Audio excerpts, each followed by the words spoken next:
दोस्तों, आज हम आपको सुनाएंगे विक्रम व बेताल की कहानियां भाग 5।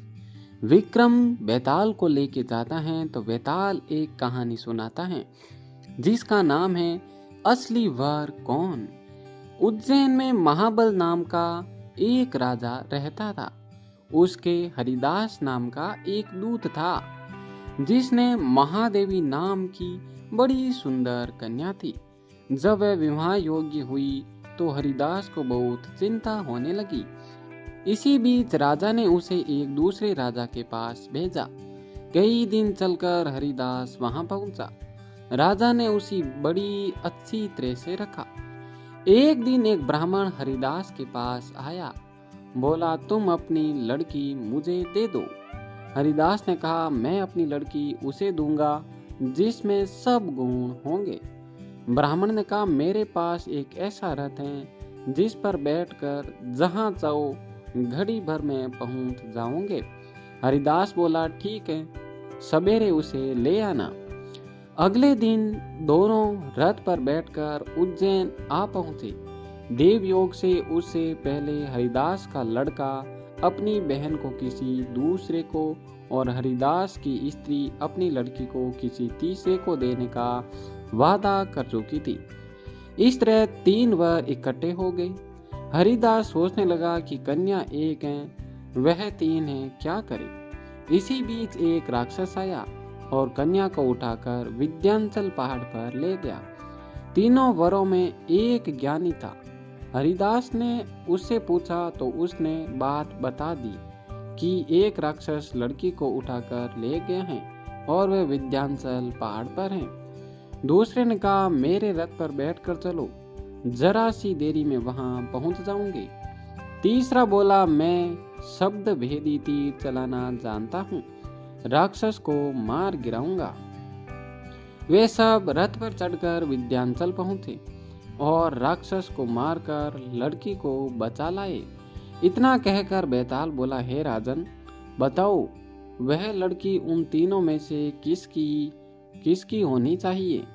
राजा ने कहा, जिसने राक्षस को मारा उसको ही मिलनी चाहिए, क्योंकि असली वीरता तो उसी ने दिखाई, बाकी 2 ने तो मदद की। राजा का इतना कहना था कि बेताल फिर पेड़ पर जा लटका और राजा फिर उसे लेकर आया तो रास्ते में बेताल ने छठी कहानी सुनाई। छठी कहानी का नाम है पत्नी किसकी। धर्मपुर नाम की एक नगरी थी। उसमें धर्मशील नाम का राजा राज्य करता था। उसके अंधक नाम का दीवान था। एक दिन दीवान ने कहा, महाराज, एक मंदिर बनवाकर देवी को बिठाकर पूजा की जाए तो बड़ा पुण्य मिलेगा। राजा ने ऐसा ही किया। एक दिन देवी ने प्रसन्न होकर उससे वर मांगने को कहा। राजा के कोई संतान नहीं थी। उसने देवी से पुत्र मांगा। देवी बोली, अच्छी बात है, तेरे बड़ा प्रतापी पुत्र प्राप्त होगा। कुछ दिन बाद राजा के एक लड़का हुआ। सारे नगर में बड़ी खुशियां मनाई गई। एक दिन एक धोबी अपने मित्र के साथ उस नगर में आया। उसकी निगाह भी उस देवी के मंदिर पर पड़ी। उसने देवी को प्रणाम करने का इरादा किया। उसी समय उसे एक धोबी की लड़की दिखाई दी जो बड़ी सुंदर थी। उसे देखकर वह इतना पागल हो गया कि उसने मंदिर में जाकर देवी से प्रार्थना की, हे देवी, यह लड़की मुझे मिल जाए। अगर मिल गई तो मैं अपना सिर तुझ पर चढ़ा दूंगा। इसके बाद वह हर घड़ी बेचैन रहने लगा। उसके मित्र ने उसके पिता से सारा हाल कहा। अपने बेटे की यह हालत देखकर वह लड़की के पिता के पास गया और उसके अनुरोध करने पर दोनों का विवाह हो गया। विवाह के कुछ दिन बाद लड़की के पिता यहाँ उत्सव हुआ। इसमें शामिल होने के लिए न्योता आया। मित्र को साथ लेकर दोनों चल पड़े। रास्ते में उसे देवी का मंदिर पड़ा तो लड़के को अपना वादा याद आ गया। उसने मित्र और स्त्री को थोड़ी देर रुकने को कहा और स्वयं जाकर देवी को प्रणाम करके इतने जोर से तलवार मारी कि उसका सिर धड़ से अलग हो गया।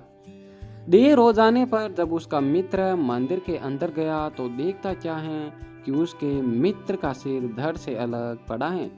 उसने सोचा कि यह दुनिया बड़ी बुरी है, कोई यह तो समझेगा नहीं कि इसने अपने आप शीश चढ़ाया है। सब यही कहेंगे कि इसकी सुंदर स्त्री को हड़पने के लिए मैंने इसकी गर्दन काट दी।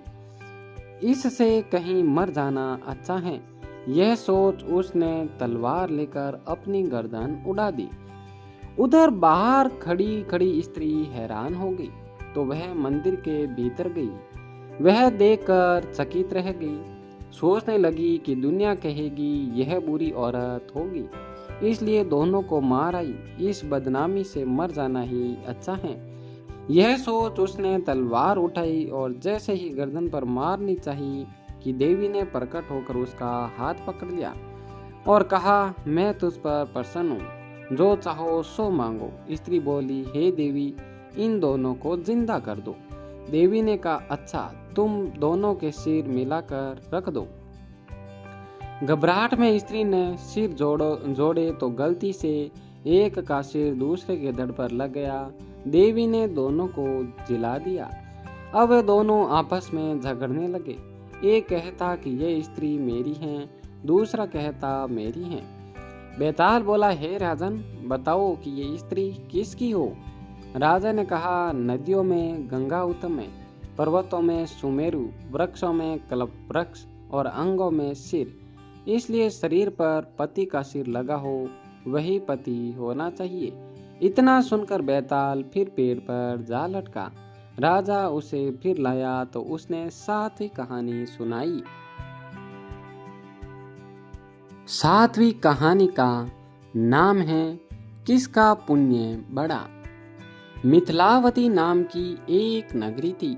उसमें गुणदीप नाम का राजा राज्य करता था। उसकी सेवा करने के लिए पूरे देश से एक राजकुमार आया। वह बराबर कोशिश करता रहा, लेकिन राजा से उनकी भेंट न हुई। जो कुछ वह अपने साथ लाया था वह सब बराबर हो गया। एक दिन राजा शिकार खेलने चला। राजकुमार भी साथ हो लिया। चलते चलते राजा एक वन में पहुंचा। वहां उसके नौकर चाकर बिछुड़ गए। राजा के साथ अकेला वह राजकुमार रह गया। उसने राजा को रोका। राजा ने उसकी ओर देखा तो पूछा, तू इतना कमजोर क्यों हो रहा है। उसने कहा, इसमें मेरे कर्म का दोष है। मैं जिस राजा के पास रहता हूँ वह हजारों को पालता है, पर उसकी निगाह मेरी ओर नहीं आती। राजन, 6 बातें आदमी को हल्का करती हैं। खोटे नर की प्रीति, बिना कारण हंसी, स्त्री से विवाद, असज्जन स्वामी की सेवा, गधे की सवारी और बिना संस्कृत की भाषा। और हे राजा, ये 5 चीजें आदमी के पैदा होते ही विधाता उसके भाग्य में लिख देता है। आयु, कर्म, धन, विद्या और यश। राजन, जब तक आदमी का पुण्य उदय रहता है तब तक उसके बहुत से दास रहते हैं। जब पुण्य घट जाता है तो भाई भी बैरी हो जाते हैं। पर एक बात है, स्वामी की सेवा अकारत नहीं जाती, कभी न कभी फल मिल ही जाता है। यह सुन राजा के मन पर उसका बड़ा असर हुआ।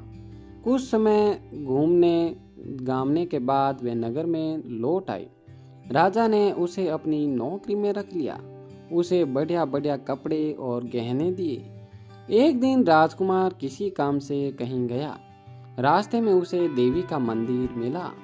उसने अंदर जाकर देवी की पूजा की। जब वह बाहर निकला तो देखता क्या है, उसके पीछे एक सुंदर स्त्री चली आ रही है। राजकुमार उसे देखते ही उसकी ओर आकर्षित हो गया। स्त्री ने कहा, पहले तुम कुंड में स्नान कर आओ, फिर जो कहोगे सो करूंगी। इतना सुनकर राजकुमार कपड़े उतारकर जैसे ही कुंड में घुसा और गोता लगाया कि अपने नगर में पहुंच गया। उसने जाकर राजा को सारा हाल कह सुनाया। राजा ने कहा, ये अचरज मुझे भी दिखाओ। दोनों घोड़ों पर सवार होकर देवी के मंदिर पर आए। अंदर जाकर दर्शन किए और जैसे ही बाहर निकले कि वह स्त्री प्रकट हो गई। राजा को देखते ही बोली, महाराज मैं आपके रूप पर मुग्ध हूँ, आप जो कहेंगे वही करूँगी। राजा ने कहा, ऐसी बात है तो तू मेरे इस सेवक से विवाह कर ले। स्त्री बोली, यह नहीं होने का, मैं तो तुम्हें चाहती हूँ। राजा ने कहा, सज्जन लोग जो कहते हैं उसे निभाते हैं, तुम अपने वचन का पालन करो। इसके बाद राजा ने उसका विवाह अपने सेवक से करा दिया। इतना कहकर बेताल, हे राजन यह बताओ कि राजा और सेवक दोनों में से किसका काम बड़ा हुआ। राजा ने कहा, नौकर का। बेताल ने पूछा, सो कैसे। राजा बोला, उपकार करना राजा का तो धर्म ही था, इसलिए उसके उपकार करने में कोई खास बात नहीं हुई। लेकिन जिसका धर्म नहीं था उसने उपकार किया तो उसका काम बढ़कर हुआ। इतना सुनकर बेताल फिर पेड़ पर जा लटका और राजा जब उसे पुणे लेकर चला तो उसने 8वीं कहानी सुनाई। दोस्तों, ये कहानी कल के एपिसोड में आएगी। अगर यह कहानी पसंद आई तो इसे लाइक, शेयर एंड सब्सक्राइब करें और ऐसी ही कहानियाँ देखने के लिए अन्नू स्टोरी चैनल को सब्सक्राइब जरूर करें। धन्यवाद।